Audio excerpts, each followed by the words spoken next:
ছাত্ৰ-ছাত্ৰীসকল তোমালোক আটাইকে আমাৰ চেনেললৈ স্বাগতম জনাইছো। ছাত্ৰ-ছাত্ৰীসকল আজি আমি এই ভিডিঅ'টোত নৱম শ্ৰেণীৰ বাবে বনাইছো আৰু নৱম শ্ৰেণীৰ সিলেবাছত থকা দৰকাৰী ইংৰাজী গ্ৰামাৰ কোৱেশ্চন প্যাটাৰ্নৰ এটা ভাগ আমি এই ভিডিঅ'টোত আলোচনা কৰিম।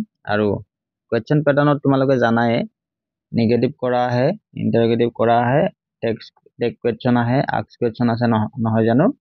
ছাত্ৰ-ছাত্ৰীসকল আমি এই ভিডিঅ'টোত তোমালোকক 5টা টেক কোৱেশ্চন ৰচনাই দিম, উত্তৰসমূহ লিখি দিম আৰু আমি পিছত সময় উলিয়াই তোমালোকৰ কাৰণে এই বিষয়ে অলপ ডিটেইল ভিডিঅ' বনাবলৈ যত্ন কৰিম।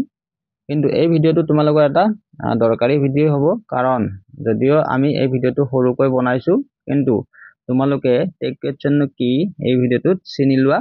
আৰু ইয়াতে চোৱা তোমালোকে স্ক্ৰীনত আমি 5টা বাক্য ৰাখিছো। এই বাক্যকেইটা আমি টেক কোৱেশ্চন বনাব লাগে, টেক কোৱেশ্চন কৰিব লাগে।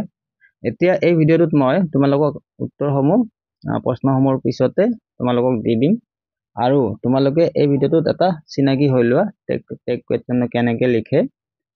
প্ৰথম কথা তোমালোকে এটা কথা মন কৰিবা, টেক কোৱেশ্চনৰ কাৰণে প্ৰধান নিয়ম হৈছে যেতিয়া আমাক টেক কোৱেশ্চন এটা দিয়ে আমি প্ৰশ্নটো কিন্তু ভালদৰে এজ ইট ইজ লিখিব লাগিব, তাৰপিছত এটা কমা দিব লাগিব।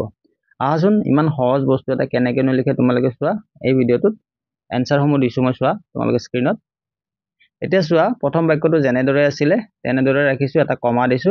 এতিয়া প্ৰথম বাক্যটোত হেভ ফিনিশড আছিলে, আমি পজিটিভত আছিলে, হেভ ফিনিশড মানে কামটো হৈ গৈছিলে। এতিয়া আমি হেভ নট দিছো, ঠিক আছে। তাৰপিছত সাবজেক্টটো লৈ আহিছো। তাৰপিছত সেকেন্ড বাক্যটো চোৱা, দ্বিতীয় বাক্যটোত কৈছে সি ইজ নট কামিং, ইয়াতে নিগেটিভত আছে দেখিছানে, তাই নাহে এইটো বুজাইছিলে।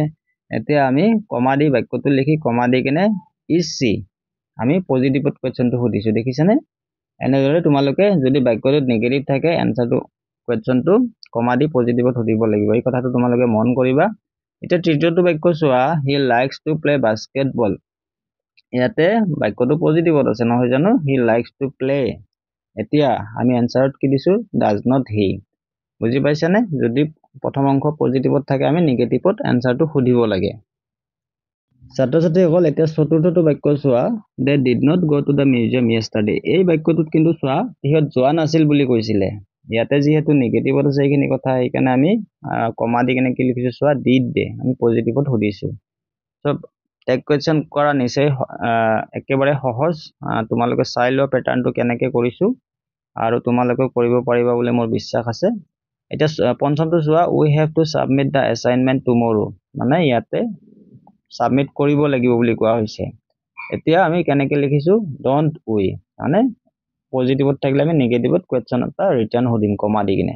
ছাত্ৰ-ছাত্ৰীসকল এই সৰু ভিডিঅ'টোত এইখিনি আছিলে, পিছলৈ আমি এই বিষয়ে ডিটেইল আলোচনা কৰিবলৈ যত্ন কৰিম। ছাত্ৰ-ছাত্ৰীসকল তোমালোক যদি আমাৰ চেনেলত নতুন বা তোমালোক যদি এতিয়াও আমাৰ চেনেলটো ছাবস্ক্ৰাইব কৰা নাই তেনেহ'লে এনেধৰণৰ ভিডিঅ' পাবলৈ বা ইংৰাজী গ্ৰামাৰে হওক বা টেক্সে হওক এই বিষয়ে তোমালোকে বিভিন্ন ভিডিঅ' পাই থাকিবলৈ আমাৰ চেনেলটো ছাবস্ক্ৰাইব কৰিব পাৰা। আজিলৈ এই ভিডিঅ'টোত ইমানেই, ধন্যবাদ, তোমালোকৰ ভাল হওক।